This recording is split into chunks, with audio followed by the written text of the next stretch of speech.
చీకటి ఉందా లేదా అనేది ప్రత్యక్షపరిచేది ఏంటి? జీవం గల దేవుని యొక్క వాక్యమే ప్రత్యక్షపరుస్తుంది, ఈ వెలుగైన వాక్యం.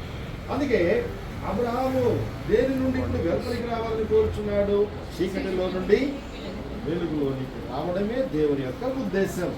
అందుకని ఇప్పుడు అబ్రహాం బయలుదేరాడు. ఎక్కడి నుండి? కల్దీల ఊరినే పట్టణం నుండి బయలుదేరాడు. ఏ స్థితిలో నుండి బయలుదేరాడు అనంటే చీకటిలో నుండి. అబ్రహాంలో చీకటి ఉంది. అలాంటి చీకటి క్రియలు మన జీవితంలో ఏదైతే ఉన్నాయో వాటిని మనం విసర్జించడమే దేవుని యొక్క ఉద్దేశము. అందుకే దేవుని వాక్యంలో మనం చూసాం కదా, తమ క్రియలు దుష్క్రియలుగా కనబడుతున్నట్లని మనం చూసాం కదా. మనలో దుష్క్రియలు ఉన్నాయా లేదా అని ఇప్పుడు మనం ప్రశ్న వేసుకుంటే చాలా విషయాల్లో మనలో చీకటి ఉన్నట్లుగా దేవుని యొక్క వాక్యం మనకు వివరిస్తుంది. ఉదాహరణగా ఇంకా మనలో చీకటి ఉందా లేదా ఇలా అని చెప్తున్నా. చాలా మంది స్వరాయాసంగా అబద్ధాలు చెప్తూ ఉంటారు. మనమే చెప్తున్నా అబద్ధాలు చెప్తూ ఉంటారు. అంటే అబద్ధాలు చెప్పేవాడికి ఎంతమంది ఉన్నారు? ఎంతమంది ఉన్నారు చెప్పేవాళ్ళు? వీళ్ళంతా చాలా మంచివాళ్ళ ఉన్నారు. అబద్ధాలు చెప్పని వాళ్ళు ఎంతమంది ఉన్నారు? అసలు లేదా? అబద్ధాలు చెప్పని వాళ్ళు లేదా? అంటే అబద్ధాలు అందరూ కూడా అబద్ధాలు చెప్పేవాళ్ళని ఒప్పుకుంటున్నట్లే. అర్థమైందా? సరే, నేను చేయి చూపించమని చెప్తే ఎవరు కూడా చేయి చూపించట్లేదు. అంటే అబద్ధాలు సునాయాసంగా చెప్తాం. ఎవరు చెప్తారు అంటే చీకటిలో ఉన్న వాళ్ళు మాత్రమే అబద్ధాలు. అబద్ధం ఏం చెప్తాం? ఎంత తప్పు చేస్తాం. రక్షించాడు. ఏం చేశాడు? అన్ని బాగున్నాయి అనుకున్న దగ్గర లోతు బాగున్నాడా కదా? మొదటి పిల్లలు సాతాను మనకి ఈ లోకం చూపిస్తారు. ఏం చూపిస్తుంది? లోకం అంతా ఎట్లా ఉంది? ఏదేదో తోట, యెహోవా తోట వల్లే పచ్చగా, కలర్ఫుల్గా, చాలా జాయ్ఫుల్గా కదా. అయితే దాన్ని మనం నమ్మచ్చా? లోకం మనల్ని నశింపజేస్తారు. ఏం చేస్తుంది? లోకము అంతా కూడా ఏమిటితో నిండి ఉందంటే, మొదటి యోహాను రాసిన పత్రిక చూడండి 2వ అధ్యాయంలో లోకము దాని ఆశయు లభించిపోను. 15-16 వచ్చినారు కదండి. 1 యోహాను 2వ అధ్యాయం 14-15-16 వచ్చినారు.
ఏం చేస్తున్నారు ఇలా?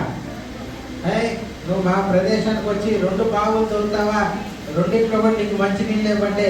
మాకు అసలు వద్దు, నువ్వు దూరంగా ఏం చెయ్యి, వెళ్ళిపో అని అక్కడి నుంచి కూడా వాళ్ళు ఏం చేస్తున్నారు? చూడు ఏం చేస్తున్నారు వీళ్ళు. సరే, అక్కడికి వెళ్ళిన తర్వాత వెంటనే అబ్రహాం గారు అన్నారంట పని వాళ్ళని, మీరు ఇక్కడే ఉండండి గాడితో, నేను నా కుమారుడు ఆ మోరియా పర్వతానికి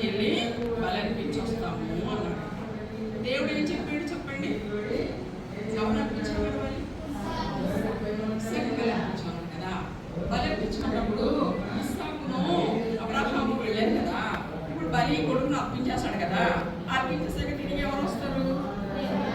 అబ్రహాం ఒకటే కదా రావాలి. మరి ఇక్కడ ఏమంటున్నాడు అబ్రహాం? ఏమంటున్నాడు? తిరిగి వస్తాము అంటున్నాడు. ఫ్లోరల్ నెంబర్, బహువచనం ఉపయోగించాడు.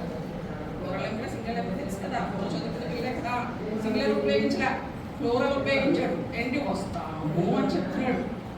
వస్తాము అంటే పని వాళ్ళు ఏమనుకుంటారు? వాళ్ళు అనిపించి వస్తారులా ఉంది అనుకుంటారు. కానీ వాళ్ళకి కూడా ఒక డౌట్ వచ్చి ఉండొచ్చు, యజమాడిని అడగలేదు. ఏంటి కొడుకుని తీసుకుని వెళ్తున్నాడు, ఇప్పటికి వెళ్తున్నాడు, కట్లెట్కి వెళ్తున్నాడు, కొడుకులు తీసుకెళ్ళలేదు అనుకుని ఉండొచ్చు. వాళ్ళు అడగలేకపోయారు. ఇప్పుడు తండ్రి కొడుకులు ఇద్దరు ప్రయాణమై వెళ్తున్నారు. 8 సంవత్సరాల వయసున్న పిల్లవాడు 35 కిలోమీటర్లు నడుచుకుంటా పరిగెత్తుకుంటా మొత్తం మీద ఉదయానికి చేరాడు. చేరిన తర్వాత మరి అదో చిన్న పట్టణం. అక్కడికి వెళ్ళిన తర్వాత ఈ ఇల్లు అడ్రస్ కనుక్కోవాలి కదా, అడ్రస్ కనుక్కున్నాను.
Yeah.